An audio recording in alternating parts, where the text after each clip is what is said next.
Hello friends, today we will discuss on what are the types of preference shares. पहले ये जानते हैं कि preference shares होता क्या है।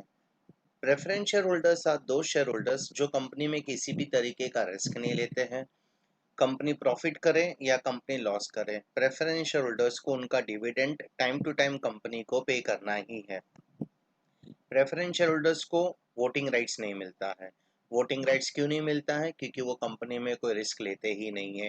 कंपनी में उनको डिसीजन लेने का राइट्स नहीं होता है। क्यों डिसीजन लेने का राइट्स नहीं होता है? Because they are not involve in the losses of the company, neither they are involve in the profit of the company. इसका मतलब कंपनी लॉस करे या चाहे कंपनी प्रॉफिट करे, प्रेफरेंस शेयर होल्डर्स को उनका जो डिविडेंड है वो फिक्स मिलते हैं। तो चलिए let us understand now what are the different types of preference shares. अभी हम अगर टाइप की बात करते हैं तो थोड़ा बहुत वेरिएशंस आ जाता है। फर्स्ट वन है cumulative preference shares. Now what do you mean by this cumulative preference shares?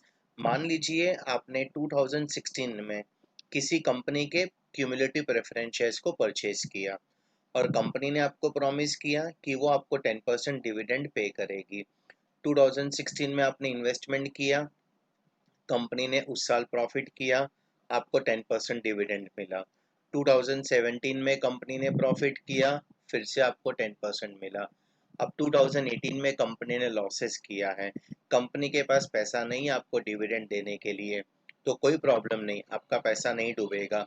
जब 2019 में कंपनी प्रॉफिट करेगी तो आपको 2018 का भी डिविडेंड पे करेगी और 2019 का भी डिविडेंड पे करेगी। इसका मतलब आपको डिविडेंड तो मिलने ही वाला है।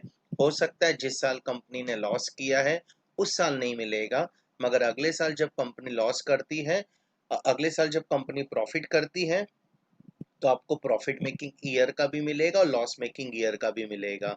नेक्स्ट वन आता है non cumulative preference shares. This is exactly opposite to cumulative preference shares. Non cumulative preference shares में क्या है? अगर कंपनी ने प्रॉफिट किया है तो डेफिनेटली उस साल आपको डिविडेंड मिलेगा, अगर कंपनी ने लॉस किया है तो उस साल आपको डिविडेंड नहीं मिलेगा।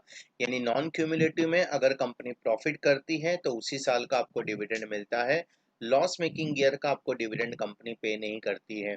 हमने जब क्यूमुलेटिव का बात किया था, क्यूमुलेटिव में कंपनी क्या करती है? प्रॉफिट मेकिंग ईयर का तो आपको डिविडेंड मिलेगा ही, लॉस मेकिंग ईयर में आपको डिविडेंड नहीं मिलेगा, मगर अगले साल जब कंपनी प्रॉफिट करेगी तो जो लॉस मेकिंग ईयर का डिविडेंड था आपको वो डिविडेंड ऐड करके मिल जाता है। थर्ड वन आता है पार्टिसिपेटिंग प्रेफरेंस शेयर्स। अब पार्टिसिपेटिंग प्रेफरेंस शेयर्स क्या है? जैसा मैंने आपको पहले बोला था कि प्रेफरेंस शेयर्स को कंपनी हमेशा fix rate of dividend pay करती है, चाहे कंपनी प्रॉफिट करे चाहे कंपनी लॉस करे। नाउ पार्टिसिपेटिंग प्रेफरेंस शेयर्स में आपको फिक्स रेट ऑफ डिविडेंड तो मिलने ही वाला है, बट अगर कंपनी एक सुपर प्रॉफिट अर्न करती है तो आपको उस प्रॉफिट में से एक एडिशनल डिविडेंड भी कंपनी पे करती है।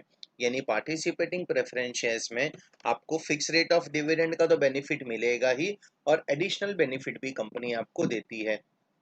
नेक्स्ट वन आता है non participating preference shares. Now what do you mean by this non participating preference shares?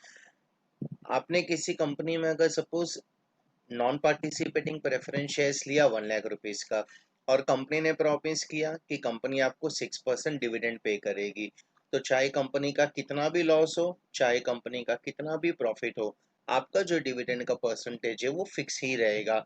आपको कंपनी के एडिशनल प्रॉफिट में एडिशनल डिविडेंड नहीं मिलेगा, यानी आप एडिशनल प्रॉफिट में पार्टिसिपेट नहीं कर सकते हो। So this was about non participating preference shares. Next one आता है convertible preference shares. Convertible preference shares वो प्रेफरेंस शेयर्स है जिसे हम एक फिक्स टाइम के बाद इक्विटी शेयर्स में कन्वर्ट कर सकते हैं, और एग्जैक्टली उसका ऑपोजिट आता है non convertible preference shares. This means ये जो नॉन कन्वर्टेबल प्रेफरेंस शेयर्स है आप इसे कभी भी इक्विटी शेयर्स में कन्वर्ट नहीं कर सकते हैं। थर्ड नेक्स्ट वन है उसके बाद redeemable preference shares. Now, what do you mean by this redeemable preference shares? Redeemable preference shares are those shares जिसको आप एक फिक्स पीरियड के बाद रिडीम कर सकते हो। इसका मतलब आप कंपनी इसको बायबैक करती है। रिडीमेबल प्रेफरेंस शेयर्स बेचने के दिन ही कंपनी आपसे फिक्स कर लेती है कि ये शेयर्स कंपनी आपसे वापस कब खरीदेगी और कितने में खरीदेगी। उसके बाद आता है irredeemable preference shares. Irredeemable preference shares basically वो प्रेफरेंस शेयर्स हैं जिसे कंपनी अपने लाइफ टाइम में कभी नहीं खरीदती है। इन केस अगर कंपनी क्लोज होने वाली हो तो ही प्रेफरेंस शेयर होल्डर्स को उनका पैसा मिलता है। तो ये था about irredeemable preference shares. Thank you.